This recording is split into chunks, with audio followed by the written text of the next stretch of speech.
여러분 안녕하십니까? 오늘부터 주말 뉴스데스크를 진행하게 된 아나운서 김초롱입니다. 오늘 첫 소식입니다. 7개월 만에 나온 북한 최선희 외무성 제1부상의 공개 담화 소식으로 시작합니다. 10월에 북미 정상회담이 열릴 수 있다는 전망과 관련해서 미국과 마주 앉을 필요가 없다고 일축했습니다. 스티브 비건 미 국무부 부장관의 다음 주 방한을 앞두고 더 큰 선물을 가져올 것을 압박한 것으로 분석됩니다. MBC 취재 결과 비건 부장관은 이인영 통일부 장관 내정자 등 새 안보 라인의 주요 인사들과도 만나 대응 방안을 논의할 것으로 확인됐습니다. 나세용 기자가 보도합니다.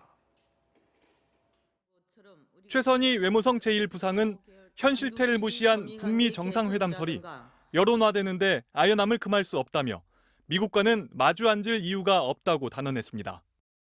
또 북미 대화를 정치적 위기를 다루기 위한 도구로밖에 여기지 않는다며 미국에 대한 불만도 감추지 않았습니다. 트럼프 대통령이 북미 회담을 미국 대선용 깜짝 카드로 활용할 수 있다는 주장에 선을 긋고 나선 겁니다. 국내 정치적으로 단기적으로 이용하는 것을 넘어서서 기존에 북미가 합의했던 약속을 이행하는 진정성을 보여라. 최선희 제1부상의 담화는 7개월 만 자신의 대화 상대인 스티븐 비건 미 국무부 부장관의 방안에 맞췄는데 대화 가능성을 완전히 닫지 않은 대신 세 판짜기 수준의 양보가 있어야 만날 수 있다는 뜻을 밝혔습니다. 북미 대화를 하려면 먼저 내놓을 거를 먼저 제시하고 보상을 내놓고 그러면 그다음부터 이제 얘기해 볼 수 있다는 거죠.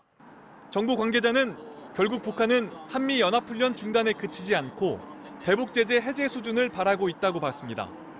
MBC 취재 결과 비건 부장관은 오는 7일 오후 군용기로 한국에 도착한 뒤 8일과 9일 외교부와 청와대를 차례로 방문합니다. 특히 이인영 통일부 장관 내정자 등 새롭게 개편된 외교안보 라인 인사들과 만나 대북 구상을 공유할 계획입니다. 외교부 이도훈 한반도 평화교섭본부장, 조세영 1차관과 협의한 뒤에는 언론을 통해 대북 메시지를 내놓을 예정입니다. 그러나 한 발 앞서 북한이 큰 선물이 없이는 대화에 나오지 않겠다는 입장을 분명히 한 만큼 비건 부장관이 어떤 묘수를 낼지 주목됩니다. MBC 뉴스 나세웅입니다.